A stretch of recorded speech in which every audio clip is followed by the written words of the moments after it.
Hello guys, in this video we'll discuss the significance and the important definition of coefficient of restitution. And this coefficient of restitution, which is also denoted by the symbol E, is a unitless constant and it is a dimensionless constant which is used to express the nature of collision. We have already discussed that for which type of collision what is the value of E in the previous video, but the definition of E will be discussing in this video.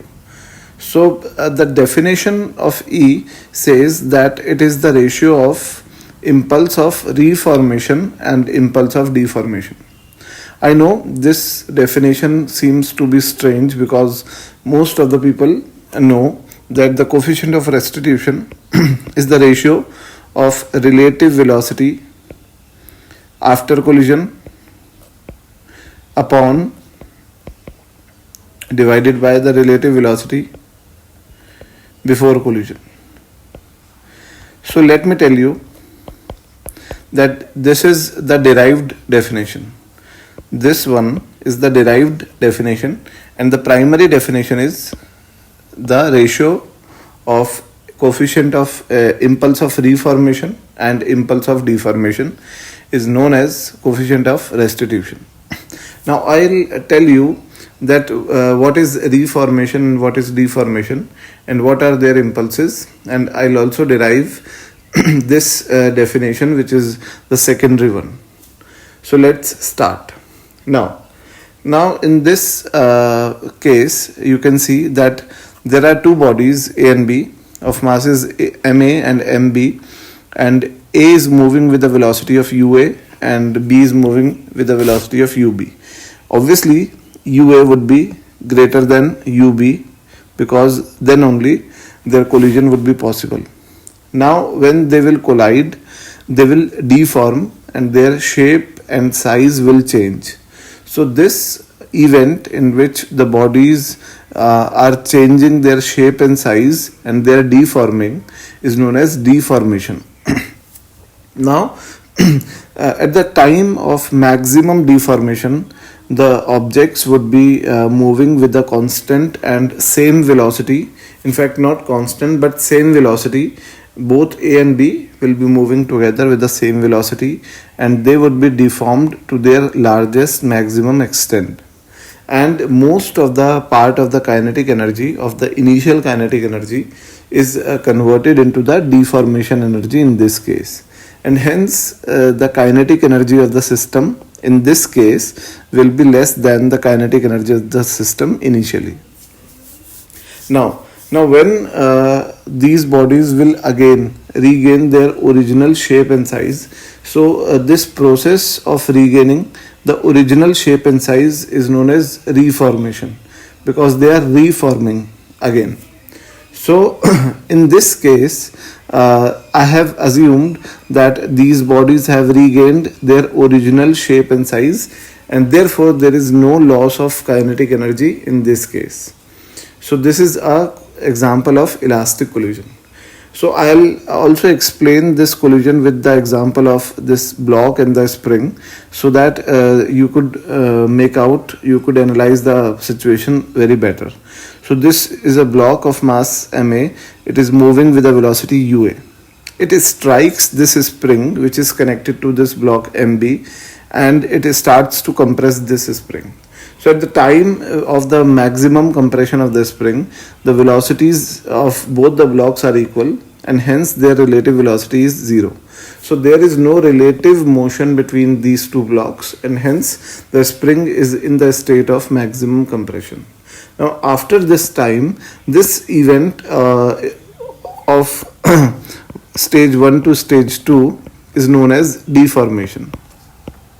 Now after stage 2, this is stage 3 in which the velocity of block B will become greater than the velocity of block A and spring will be in the state of natural length and it will be relaxed again. Now we can say that if we compare the initial first stage and the final stage, the spring is relaxed and spring has no potential energy stored in it, which means the kinetic energy of the initial part and the final part is same. Obviously we are ignoring any loss in sound and light, so we can say that the kinetic energy of the first part and the third part is same, which means there is no loss of kinetic energy, and hence this collision can be said to be the perfectly elastic collision. E is equal to 1. Okay, so I'm taking this case in which the elastic collision is occurring. Now we have to derive the definition of E, and we start from the primary definition that E is equal to JR upon JD, where JR is the impulse of reformation and JD is the impulse of deformation. So let us first of all, let us write the initial momentum. So the initial momentum P1 is equal to MAUA plus MBUB. Now P2, the momentum in the intermediate state of the maximum deformation, this one will be MA plus MB into V, and the momentum P3 will be equal to the momentum of the final state, which is MAVA plus MBVB. We know that the momentum in all the stages will be equal, and hence I can say that if P1 is equal to P2, then V will be equal to MAUA plus MBUB divided by MA plus MB. This is the value of V if we equate P1 and P2. And now if we equate P2 and P3, then the value of V will be MAVA plus MBVB divided by MA plus MB. And let me tell you that these two values are same. If you find out the numerical value of V, then you would be getting these two V to be same. Now the impulse, let us calculate the impulse of deformation on body A. So on A, let us draw the diagram of A. This is A. So a impulse would be acting on A in the backward direction, which is impulse of deformation, and obviously impulse of deformation is the impulse which is acting in the event of deformation.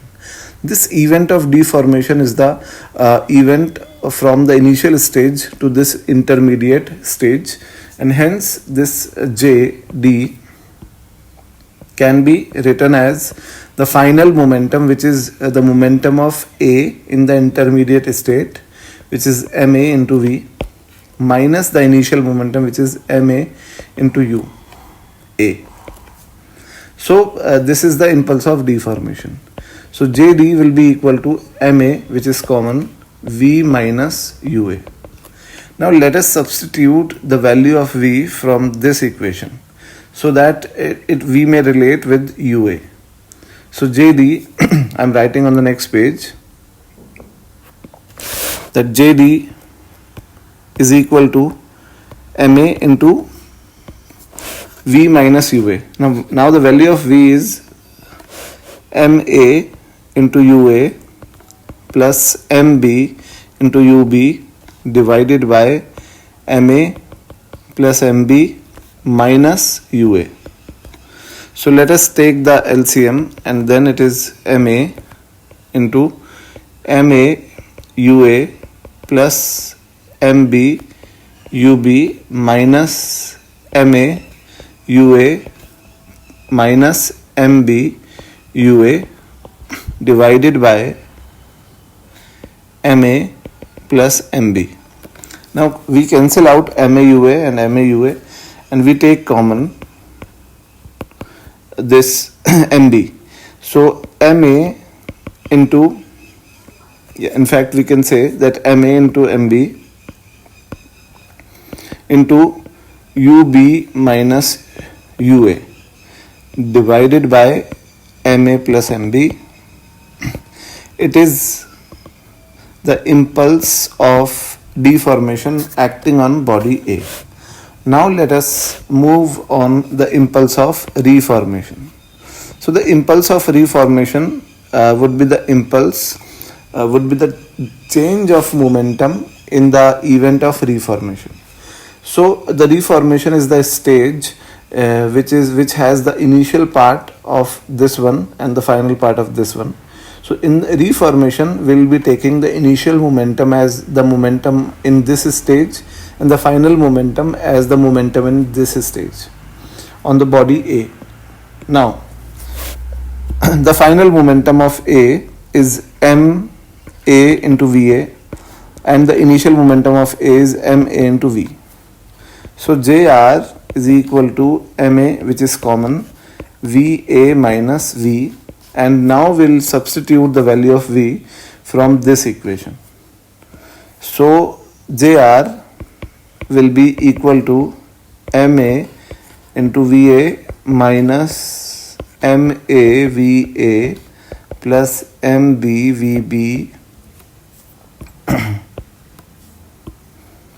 divided by MA plus MB, and if we take LCM, then this will be MA into this MA VA would be cancelled out and the remaining term would be MB into VA minus VB divided by MA plus MB.